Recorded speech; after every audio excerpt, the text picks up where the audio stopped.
Hello and welcome back my dear students. কেমন আছো তোমরা সবাই? 10 মিনিট স্কুলের পক্ষ থেকে প্রাণীবিজ্ঞান সাজেশন সিরিজের আরও একটি ভিডিও নিয়ে চলে এসেছি আমি তোমাদের শুভ্র ভাইয়া। এই ভিডিওতে আমরা কথা বলবো মানব জীবনের ধারাবাহিকতা অধ্যায়টি নিয়ে। এই অধ্যায়টি আমাদের এমসিকিউর জন্য কিন্তু অনেক বেশি গুরুত্বপূর্ণ, পাশাপাশি সৃজনশীলের জন্য কিন্তু বেশ কয়েকটা টপিক এই অধ্যায়ে রয়েছে। তো চলো আমরা দেখে নিই এই অধ্যায় থেকে সৃজনশীলের জন্য কি কি টপিক আমাদের বিভিন্ন বছর বোর্ডে এসেছে। আমরা দেখতে পাচ্ছি টপিক অনেকগুলো থাকলেও প্রশ্ন কিন্তু খুব বেশি একটা সৃজনশীল আমরা আসতে দেখিনি।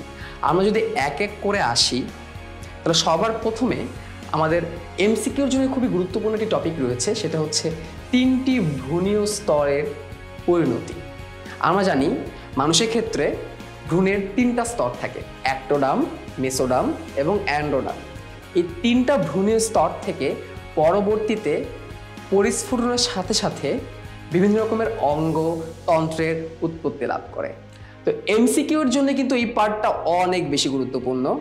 বোর্ড, বিশ্ববিদ্যালয় এবং মেডিকেল ভর্তি পরীক্ষা আমরা দেখেছি বিভিন্ন বছর এখান থেকে এমসিকিউ এসেছে। এরপর গর্ভনিরোধক পদ্ধতি। এই গর্ভনিরোধক পদ্ধতি থেকে কিন্তু আমাদের সৃজনশীলতে বেশ কিছু প্রশ্ন আমরা দেখেছি এসেছে। এখানে অস্থায়ী এবং স্থায়ী পদ্ধতি রয়েছে। এই অস্থায়ী এবং স্থায়ী পদ্ধতির নামগুলো কিন্তু আমাদের ভালো করে শিখতে হবে, পাশাপাশি এদের বিবরণগুলো কিন্তু আমাদের সৃজনশীলের জন্য শিখে নিতে হবে। আইভিএফ, ইন ভিট্রো ফার্টিলাইজেশন, যেটাকে বলা হয় টেস্ট টিউব বেবি প্রযুক্তি। সর্বপ্রথম টেস্ট টিউব বেবির নাম ছিল লুইস ব্রাউন।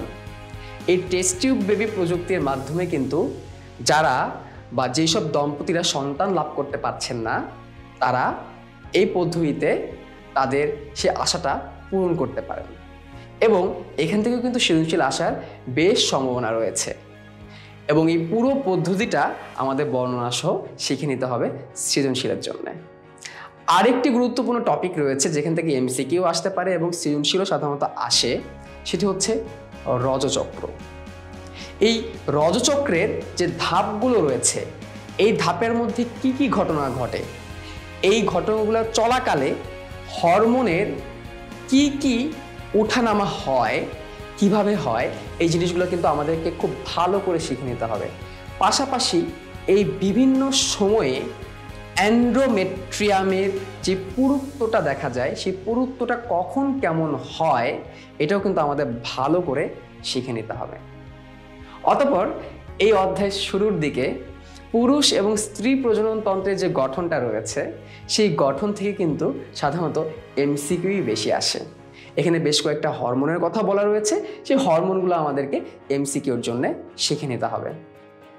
অধ্যায়টি অনেক বেশি গুরুত্বপূর্ণ, জীবনের জন্য অনেক বেশি গুরুত্বপূর্ণ, পাশাপাশি পরীক্ষার জন্যও গুরুত্বপূর্ণ।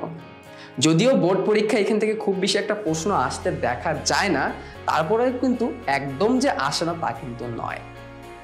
সুতরাং এই অধ্যায়টিও আমাদেরকে সমান গুরুত্বের সাথে পড়তে হবে পরীক্ষায় ভালো মার্কস পাওয়ার জন্যে এবং জীবনে জানার জন্যে। জানা এবং ভালো মার্কস পাওয়াই কিন্তু সাফল্যের গুরুত্বপূর্ণ একটি পর্যায়। তোমরা সেই সাফল্যের দিকে এগিয়ে যাও, তোমাদের সেই অসাধারণ সাফল্যগুলো দেখার জন্যই কিন্তু আমরা অপেক্ষা করে আছি।